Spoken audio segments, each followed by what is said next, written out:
구독과 좋아요는 늘 저에게 큰 힘이 됩니다. 안녕하세요. 써니의 꿈다방입니다. 만일 우리 인생이 단지 5분밖에 남지 않았다는 사실을 안다면 우리는 전화기를 들고 자신의 소중한 사람들에게 전화를 걸 것입니다. 그리고는 더듬거리며 그들에게 사랑한다고 말할 것입니다. 오늘 낭독글은 마음을 열어주는 101가지 이야기 중 지금 당장이라는 글입니다. 어른들을 가르치는 한 워크숍에서 나는 최근에 매우 무례한 일을 저질렀다. 어른들에게 숙제를 내는 것이다. 숙제 내용은 다음 일주일 동안 자신이 사랑하는 사람에게로 가서 사랑한다고 말하되 반드시 한 번도 그 말을 하지 않은 사람이거나 오랫동안 그런 말을 한 적이 없는 사람에게 해야만 한다는 것이었다. 그것이 뭐 어려운 일이냐고 하겠지만 그 그룹의 수강생들 모두가 35세가 넘었고 자신의 감정을 표현하는 것은 사내가 할 짓이 못된다고 배운 세대라는 사실을 염두에 둔다면 생각이 달라질 것이다. 속마음을 드러내거나 눈물을 흘리는 일 따위는 결코 해서는 안 된다고 그들은 배웠다. 따라서 어떤 사람에게는 내가 낸 숙제가 대단히 어려운 일일 것이다. 그 다음 워크숍 시간이 되자 나는 수강생들에게 자신이 누군가에게 사랑한다고 말했을 때 어떤 일이 일어났는지 말을 해보게 했다. 나는 평소처럼 여성이 먼저 손을 들 줄 알았다. 하지만 그날 저녁에 손을 든 사람은 남자였다. 그는 무척 감동받은 것처럼 보였고 약간 떨기까지 했다. 의자에서 일어난 그는 180cm가 넘는 큰 키였다. 그는 이야기를 시작했다. 데니스 선생, 지난주에 당신이 이 숙제를 냈을 때 난 무척 화가 났었습니다. 난 그런 말을 해야 할 상대도 갖고 있지 않을 뿐더러 당신이 그런 개인적인 일을 숙제로 낼 필요는 없다는 생각이 들었습니다.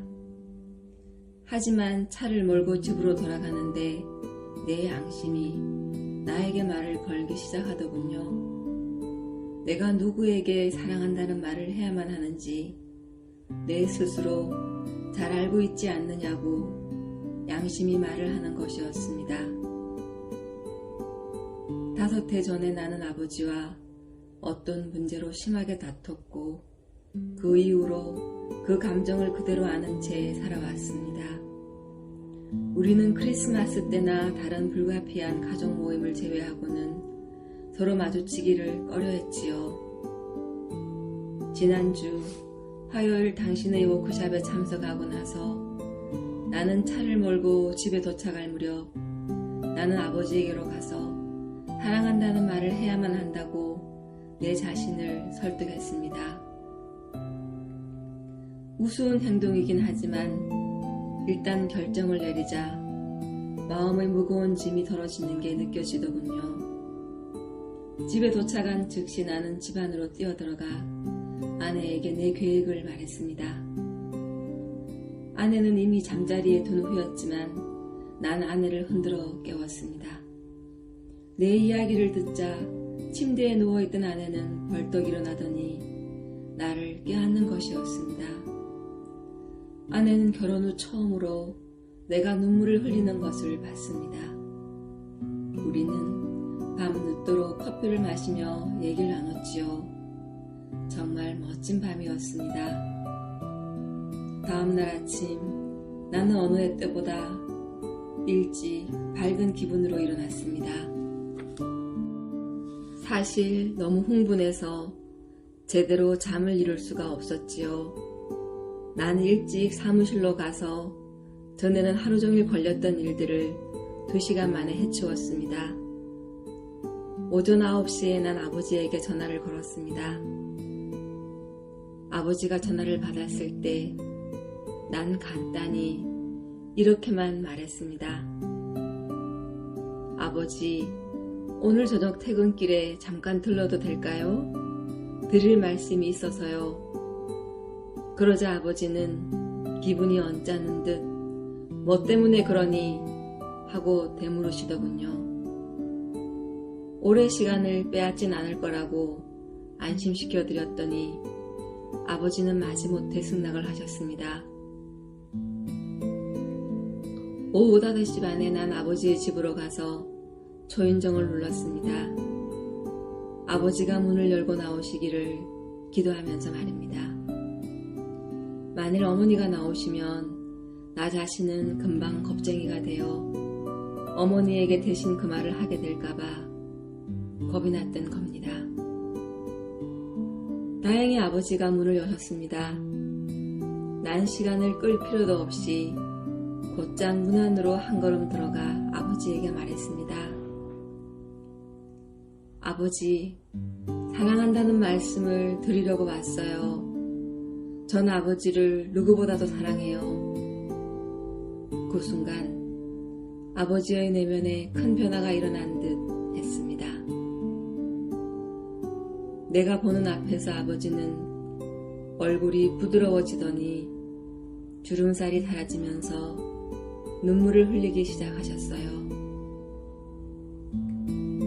아버지는 두 팔을 뻗어 나를 껴안으면서 말씀하셨어요. 나도 널 사랑한다 얘야. 하지만 여태까진 그 말을 할 수가 없었어. 난 너무도 감동되어 한 발자국도 움직이고 싶지 않았습니다. 어머니가 눈물을 글썽이면서 다가오시더군요. 난 손을 흔들어 보이며 어머니에게 인사를 했습니다. 아버지와 난 잠시 동안 그렇게 껴안고 있었습니다. 그리고 나서 난 그곳을 떠났지요. 지금까지 오랫동안 난 그런 감동적인 순간들을 느끼지 못한 채로 살아왔었습니다.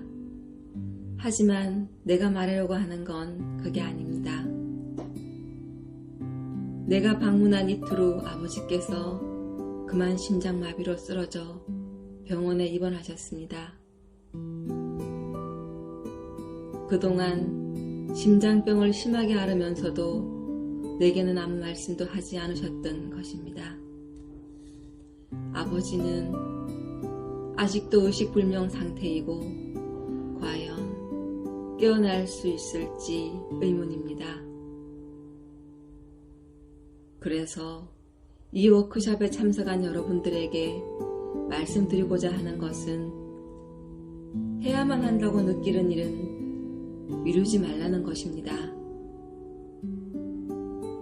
만일 내가 아버지에게 사랑한다는 말을 지금까지 미루고 하지 않았다면 아마도 난 두 번 다시 기회를 얻지 못했을 겁니다. 시간을 내서 지금 당장 하십시오. 여러분이 해야만 하는 일을. 오늘은 마음을 여는 101가지 이야기 중 지금 당장을 읽어드렸습니다. 이 글을 들으면서 문득 생각나는 사람이 있다면 잠시 용기를 내어 보시면 어떨까요?